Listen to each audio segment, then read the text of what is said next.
Welcome back. I've been telling you over and over that Hebrew is a very regular language, and that once you learn that certain consonants are differently abled, you can ignore that fact and just focus on what the words mean. But there are a very few verbs in Hebrew that are irregular. They're not very difficult, but I want to focus on them individually because they work a little differently than we're used to seeing. And two of these roots are wannabes. They act as if they fall into a different category than they really do. Both of them act as if they wanted to already be in our previous lectures, so let's start with them. You remember from last time that in the Kal imperfect, a tsere under the prefix letter is a sure sign of a first yud verb. Ered, I will go down. Tail D, you will give birth. Yeshvu, they will dwell.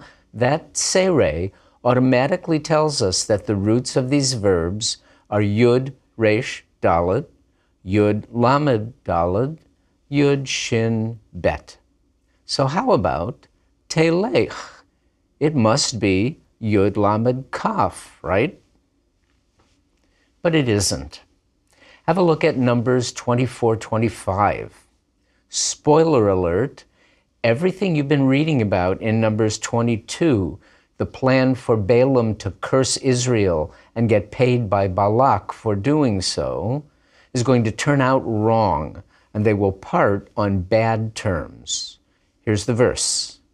Vayakom Bil'am vayelech vayashov limkomo, vegam Balak halach ledarko. Bil'am and Balak, you know from reading Numbers 22. Vayakom and vayashov are the last major category of verbs that we haven't learned yet. We'll study them next time. Vayakom literally means, and he got up. Vayashov literally means, and he returned. So, Balaam got up, and vayelech, and he returned limkomo, to his makom, his place. Vigam Balak, and Balak too, halach ledarko, to his way, to his derech, to his journey. Halach, obviously, kal perfect of hey, lamed, kaf.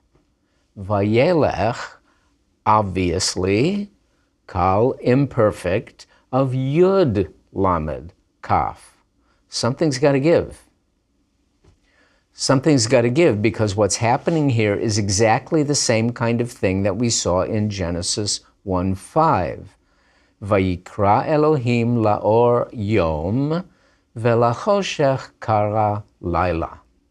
He called the light day, and at the same time he called the darkness night. The same two verbs, first in a converted imperfect to show the sequence of events, followed by a perfect verb to show that in that clause the action is not moving forward, but simultaneous.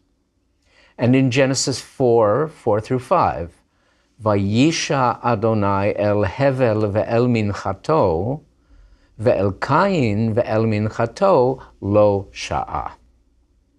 The Lord looked favorably on Abel and on his offering, but on Cain and his offering, the Lord did not look favorably.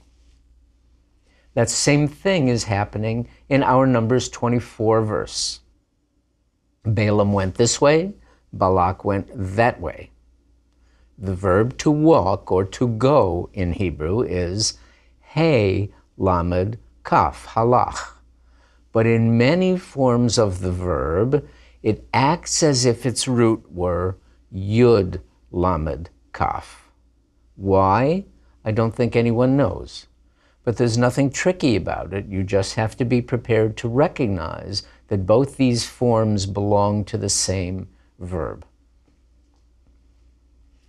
One more quick example, and then we'll move on. From the story of Ammon, the son of Manasseh, two of the bad guy kings of Judah. 2 Kings 21:21. Vayelech bechol haderech asher halach aviv. And he walked on all the path which his father, Aviv, had walked. That is, he followed his father's evil ways. Derech can literally be a path. Halach lederech can mean to go on a trip, but halach bederech can also be a metaphor for following a certain path in life. The bottom line here is that vayelech and halach are the same verb. It's in the dictionary under hey, and it occurs 1,500 times in the Bible. So it's a good idea to get comfortable with it right away. So halach wants to be a first yud verb, even though it really isn't. Next up, a root that wants to be a first nun verb. You remember what happened to Cain when God rejected his offering. Vayiplu panav, his face fell. Standard form of the imperfect, with a chirek under the prefix letter, except there's only 2 consonants, and the first one has a dagesh. It's not pei lamed, but nun pei lamed.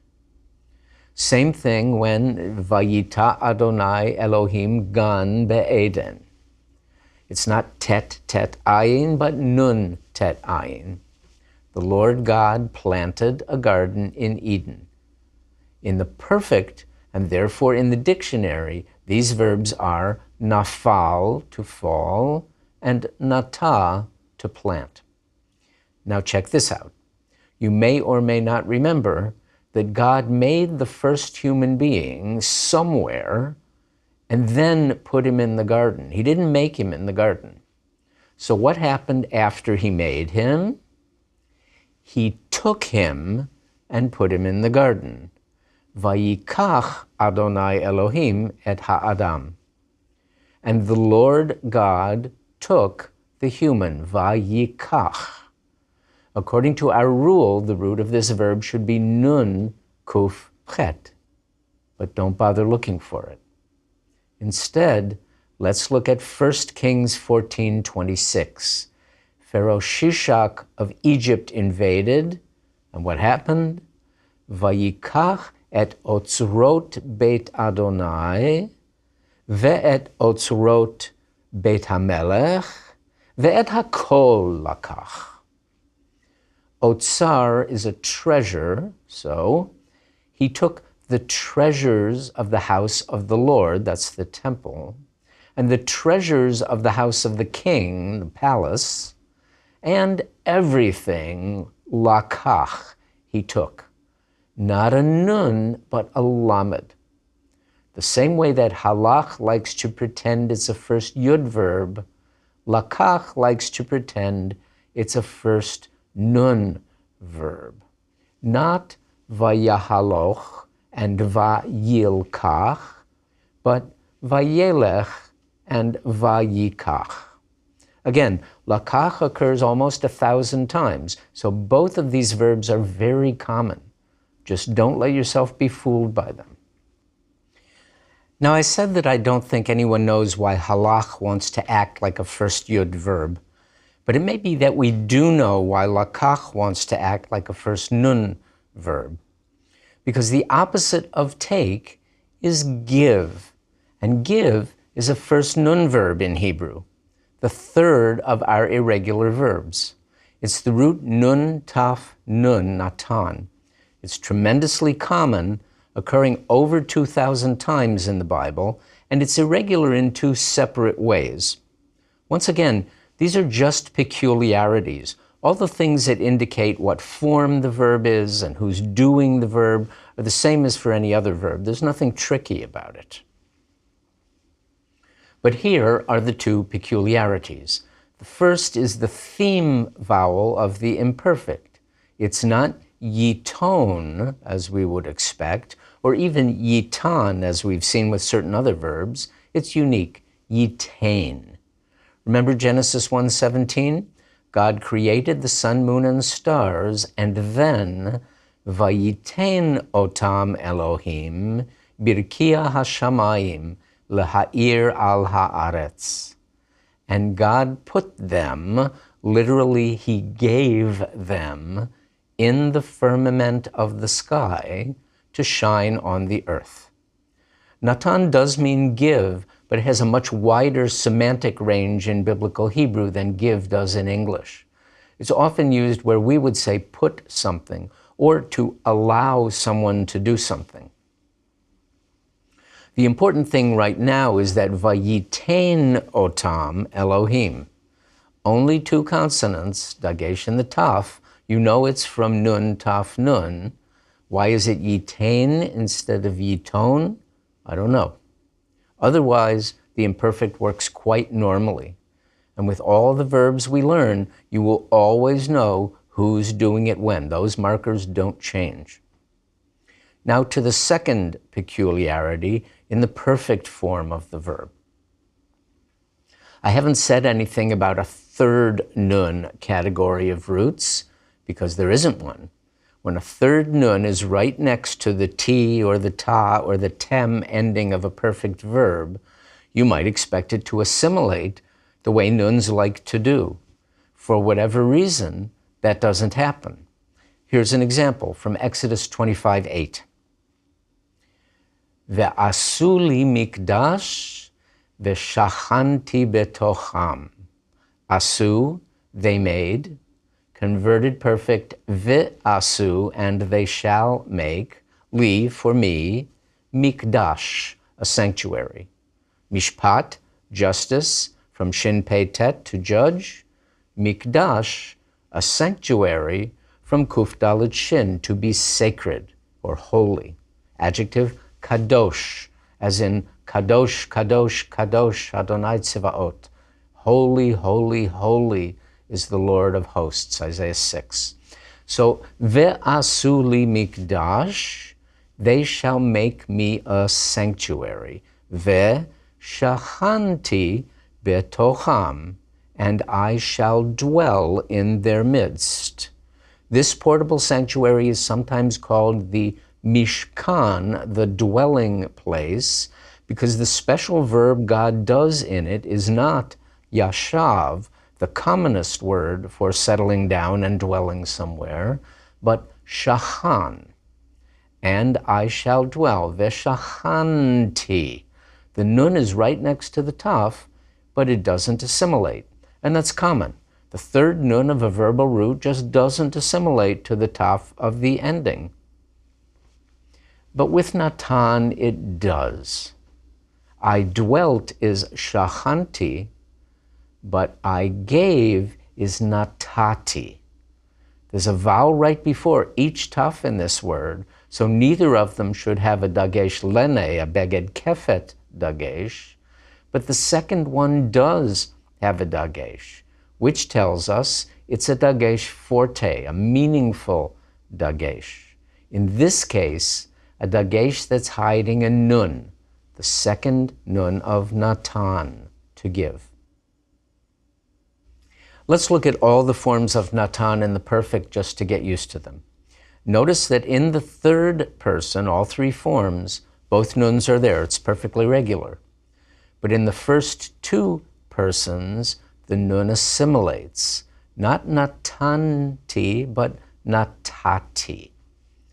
You gave, masculine singular, natata. Notice that silent hey at the end. It's not always spelled that way, but it is spelled that way frequently. You have to remember that when it comes to using hey, vav, and yud to indicate vowels, biblical spelling is not consistent. You have to be prepared to recognize that the same word with the hey and without, or the vav or the yud, means the same thing. Natata, with hey at the end or without, you, masculine singular, gave. Natat, you, feminine singular, gave. Natatem, you, masculine plural, gave. The feminine form doesn't exist in the Bible, and this chart is only for Natan, no other verb, so I'm not showing that form. Now look carefully. Third common plural, natnu, they gave. Completely regular, just like shamru, they kept. But natanu, first common plural, we gave, with a dagesh, because the nun of the root is right next to the nun of the ending. It's not very common. It only occurs 5 times in the Bible. And just one other verb that ends with a nun has a we did it form, which occurs just once in the Bible. But it's good training for you to make sure not to confuse natanu, we gave, with natnu, they gave, which is reasonably common. Let's look at an example of natan in the perfect. It's from Genesis 1:29, just after the creation of humanity. Vayomer Elohim, hine natati lachem et kol esev zorea zera asher al pnei chol haaretz. And God said, behold, remember that hine is a point of view word directing someone's attention in a particular way. We might say, look, or listen up. Behold, natati lachem, I have given to you, et kol esev, every plant, which, asher, is al penei chol haaretz, all over the surface of the earth. Literally, of course, the face of the earth. Interesting how important al penei is in Genesis chapter 1. With regard to our verb natan, I'll just remind you one more time. Most roots that end with nun, the nun does not act like a nun, doesn't assimilate to the ending. Shahanti, I dwelt, you can see the nun. With the incredibly common verb natan, the nun does act like a nun, and it does assimilate to the ending. Not natanti lachem, but natati lachem. Let's have a look at Genesis 3:6 to take one more look at natan in the imperfect. What did the woman do in the garden? She hasn't gotten her name yet. She saw that the tree looked good, and then vatikach mipirio vatochal, vatitein gam leisha ima vayochal. Vatikach, and she took, mipirio, from its pri, its fruit, vatochal, and she ate. Vatitein, and she gave, gam leisha ima, also to her husband, her man, her ish, with her. Notice the mapik in both of those hays. Her man, with her. Vayochal, and he ate. Vatikach, and she took from lakach. Vatitein, and she gave from natan. And now we turn to vatochal and vayochal. You can easily see from the vav, the patach, and the dagesh in the prefix letter that these are converted imperfects of the verb aleph, kaf, lamed, achal, to eat. We actually saw this verb back in our lesson on questions in Genesis 3:11, when the Lord God asked the man, Vayomer, mi higid lecha ki erom ata, hamin ha'etz asher tziviticha levilti achol mimenu achalta? Who told you that you were naked, erom? Have you eaten, achalta, from the tree that I commanded you to not eat from it? Hamin ha'etz asher tziviticha levilti achol mimenu achalta? So we know everything about vatochal and vayochal. They are converted imperfect forms of aleph, kaf, lamed, except that we haven't explained why the imperfect takes that form. In fact, we haven't really explained the second or third word we all learned together in Hebrew, vayomer. We just learned it the vayomer Elohim way. But why do these verbs have that form? We have to spend a little time now with verbs that have an aleph. You know that Aleph is a guttural letter, so it won't take a dagesh, and it prefers a compound shva to a simple shva. But Aleph stands a little bit aside from the other gutturals, which like to have an ah vowel next to them, because Aleph kind of likes sigol. That's why it's tishmor, yishmor, and nishmor, but for I will keep its eshmor. And Aleph lost its sound and became a completely silent letter many, many centuries ago. So when it's at the end of a syllable, that syllable is not treated like a closed syllable, but an open syllable. That's why it's shamar or katav with a short a patach, but bara and kara with a long a kamatz. That also, by the way, means that when an aleph is in between two segols, when that aleph is treated as if it were silent, there's nothing to keep those two segols from rushing into each other's arms and becoming a long tsere. When do you find a consonant between two segols? In the et ending of a feminine singular participle. Nofel, nofelet. Holech, holechet. Omer, omeret. But with yatsa, to go out, it's yotze, not yotzeet, but yotzeit. You'll find the same thing happening with matzah, to find. Motze, motzeit. And with chata, to sin. Chote, choteit. And now something that I can't explain, I can just show it to you. That's vatochal and vayomer. 5 roots that begin with aleph have an O sound after their prefix letter in the kal imperfect. They are aleph mem resh, to say, aleph kaf lamed, to eat, aleph pei hey, to bake, aleph bet daled, to perish, and aleph bet hey, to want, used almost always in the negative, meaning to refuse. Genesis 24:5, when Abraham's servant is thinking about what might happen when he goes to get Isaac a wife, ulai lo toveh ha'isha, perhaps the woman will not want, that is, perhaps she will refuse. Let's look at the pattern for Amar.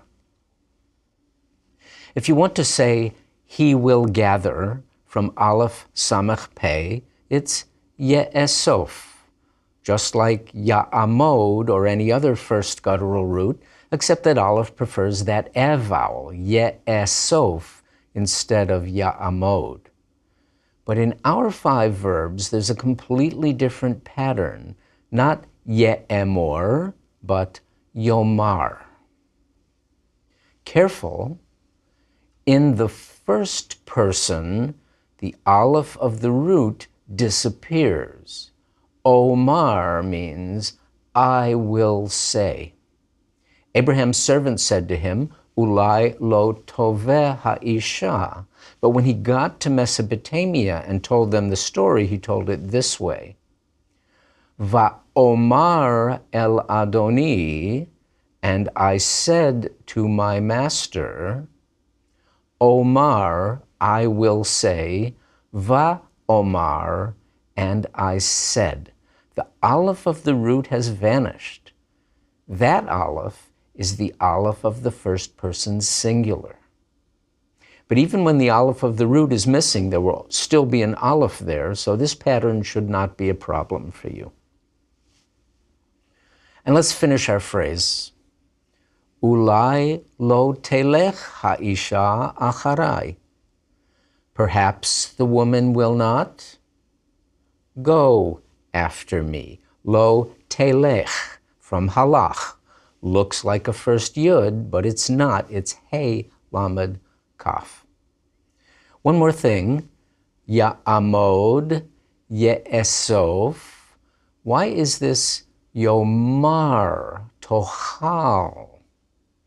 something we haven't talked a lot about, but those second vowels in the perfect and imperfect verb forms demonstrate a pattern. And when the language wants to show that you're changing categories in some way or another, those pattern vowels can change. Now, remember that there are three kinds of vowels, a, e, and u.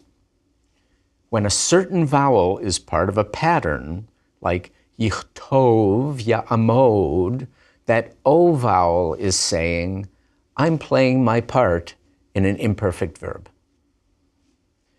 When you want a pattern that's opposite to that o imperfect pattern, it can be either of the other two vowels. That's why the language is happy with both yomar and vayomer.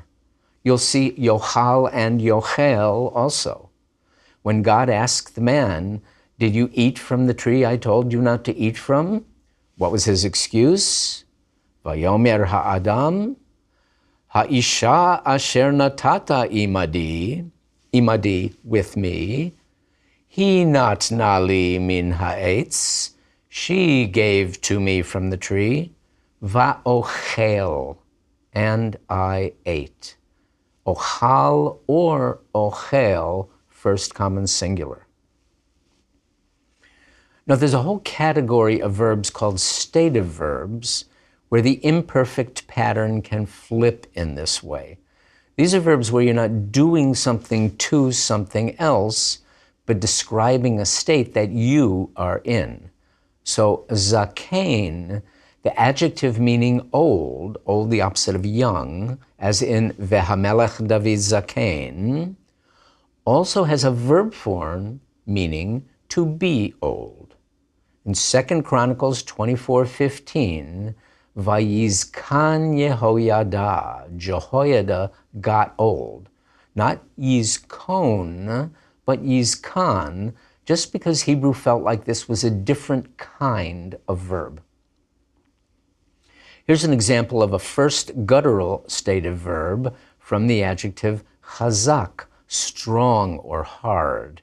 It's from the story of Joseph from the lean years. Vayechezak hara'av be'eretz Mitzrayim. The famine was severe. Not yachazok, but yechezak. Both sides of the pattern flip to indicate that this verb is stative, not active. Some other stative verbs that you'll encounter: gadal, from gadol, to be big; lamad, to learn; kaved, to be heavy; not yigdol, yilmod, and yichbod, but yigdal, yilmad, and yichbad. The three root letters are always going to be there in front of you. I'm just showing these to you now because the pattern is different from what we've learned so far. The root will always be obvious, and who's doing it when will always be obvious, so you don't have to worry about learning these. But some of you might want to be reassured that the vowels aren't completely arbitrary.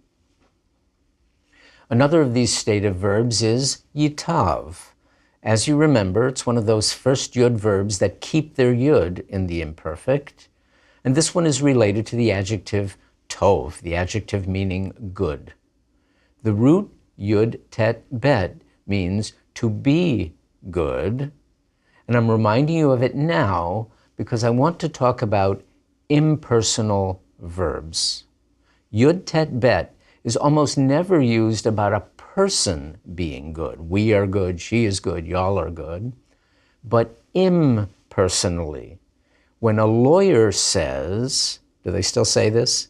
When a lawyer says, may it please the court, you can't point to the it any more than you could if the lawyer said, if it's okay with you, Your Honor. These are impersonal expressions where a verb that an actual person could theoretically do is used idiomatically to talk about a situation. Yud tet bet is used exactly this way, and here's an example from the story of Joseph. Joseph explained to Pharaoh that there was going to be a famine. And then he suggested a plan for how to deal with the famine. Genesis 41:37 tells us, Vayitav hadavar be'enei Pharaoh, uve'enei kol avadav. The thing was good, Vayitav hadavar, in the eyes of Pharaoh and in the eyes of all his servants. Be'enei Pharaoh, uve'enei kol avadav. You might think that the davar here literally means what Joseph spoke, the word that he had said, but it really just means his idea, his plan. This idiom, that something was good in someone's eyes, means that he approved it, he liked it, he was happy with it. It's a good phrase to get to know. And of course, once in a while you'll see the opposite of tov, that's ra, in a similar expression. When Sarah told Abraham to throw Hagar and Ishmael out of the house, Vayera hadavar me'od be'enei Avraham. Vayitav, it was good. Vayera, it was bad. Me'od, very bad. Abraham was very unhappy about it. Before we finish, there's one more idiom with an impersonal verb that we need to talk about. It's a lamed hey verb, so we've seen it previously. Chet resh hey, to burn or to be hot. This is not a verb about cooking, but about being steamed. When you burn with this verb, you are burning with anger.